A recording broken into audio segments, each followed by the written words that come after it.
हाँ, हुरमुजाहिद फोर्स में कहिड़े तरीक़े सां भर्ती थिया? सर मां हुरमुजाहिद में 84 में जॾहिं भुट्टे साहिब खे फांसी ॾियण खां पोइ सिविल नाफ़रमानी थी त गवर्नमेंट जूं जॻहियूं साड़ियुनि पिया वञनि।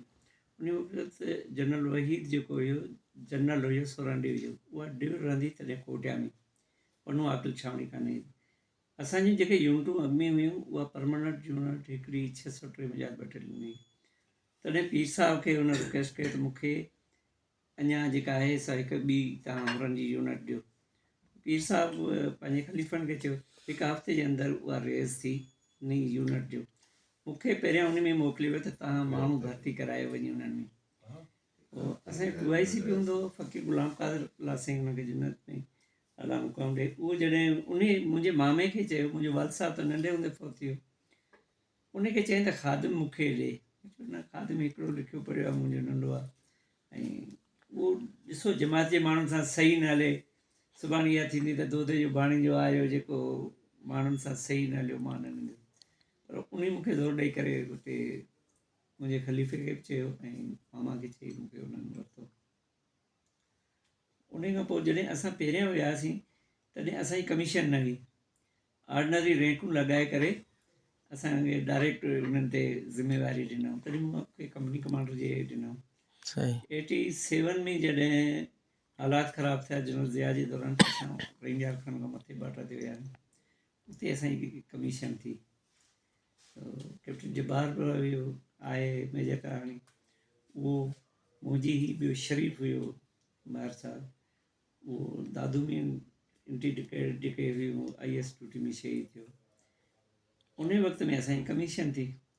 उन मज़े जी ॻाल्हि इहा थी त सुवाल त ईअं उन्हनि खे असांखे कमीशन में त खणणो हुयो, फॉर्मेलिटी तौरु पुछनि ॿिया जॾहिं मां थियो त मूंखां पुछियो हिकिड़ो मौलवी बि कर्नल वेठो हुयो, उन पुछियो दुआ कुनूत ॿुधाए, मूंखे दुआ कुनूत अचे कान पई। अच्छा, त मूं फौरन हुनखे चयो त दुआ कुनूत जब्बार साहिब खां पुछो। चई भई मां तोखां थो पुछां, कमांडर जेको वेठो हुन चयो भई जवाबु त ॾिनई न, हाणे ॾिना आयुसि हुन टाइम त करायो न, मूं जब्बार खां पुछो वञी, जवाबु त ॾिनई न। उन खां बाद में असांजी उहा थी।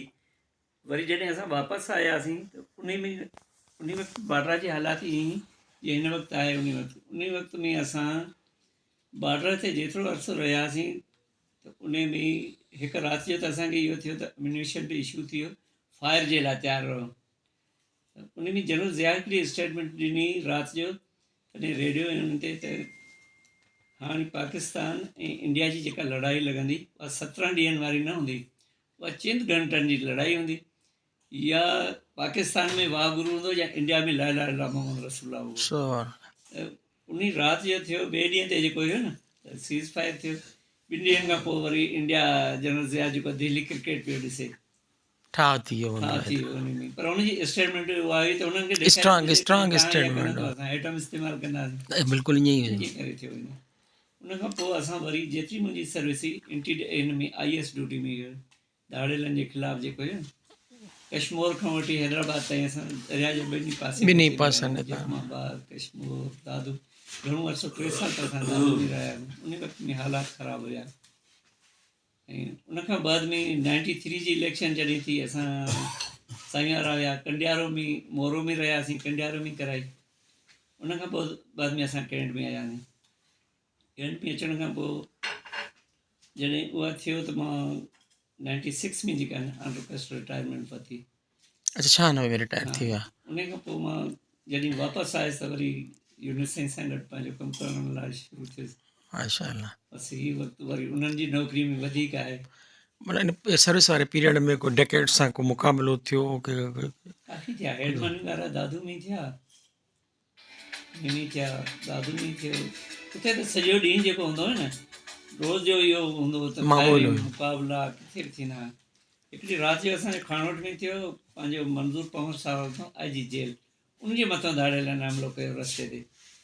असां राति जो हिन ॾे जीअं मुंहिंजी कंपनी खणोट में विझी त मां वियुसि हुनखे, माण्हू असां जेका कंपनी जा हुआ जवान उहे अंदरि हुआ। असांजे अॻिते भई दाड़ेलनि वण ते चढ़ी मूंसां हिननि फायरिंग कई आहे, अॻिते नुक़सानु थींदो, अलाह जे हथ में कुझु न थींदो। त असांजो अॻे वञूं पिया त हुनजी एॾो वॾे ऑफिसर जी त उहा ई हूंदी न, असांखे रोके पियो तव्हां अॻिते न वञो नंढे नुक़सानु थींदो। हा खां माण्हू न मरी वेंदा। वरी मां हिन सां गॾु हुयुसि जामशोरो टूल ताईं हुनखे रवानो करे वरी पोइ मोटी आयो। अहिड़ी सिचुएशन में कॾहिं आई जो तव्हां धाड़ेलनि जे अची विया हुजो नरगे में फासी पिया हुजो? न उन में हिकिड़ो असांजे इनकाउंटर त थींदा रहिया, लेकिन असांजो हिकिड़ो छोकिरो हुयो जेको उबाड़े में हुयो, हाणे बि उहो ज़िंदा आहे अञा, हुनखे ग़ुलाम अब्बास नालो आहे चांडियो। उनखे जॾहिं ही धाड़ेलनि सां मुक़ाबले में वियो त हू जॾहिं जंगल में त ही अलादा थी वियो, पर हू विढ़ंदो रहियो। हुनखे टंग में गोलियूं लॻियूं, ॿाहुनि में लॻियूं, पर हुन एतिरी हिमत ॾेखारी जो पंहिंजी बंदूक हुननि खे धाड़ेलनि खे वेझो न अचणु ॾिनी। जॾहिं उहे ॿियनि खे ख़बर पई त असांजो हिकिड़ो साथी रहिजी वियो आहे, वरी जॾहिं हुनजी सर्च करण खां पोइ उहो मिलियो त उनखे उहा बंदूक बि हथ में हुजे, ज़ख़्मनि में हुयो, पर उनजी हयाती बची ज़िंदा आहे। तव्हां को सवाल पुछंदा? न बसि, थैंक यू साईं, महिरबानी।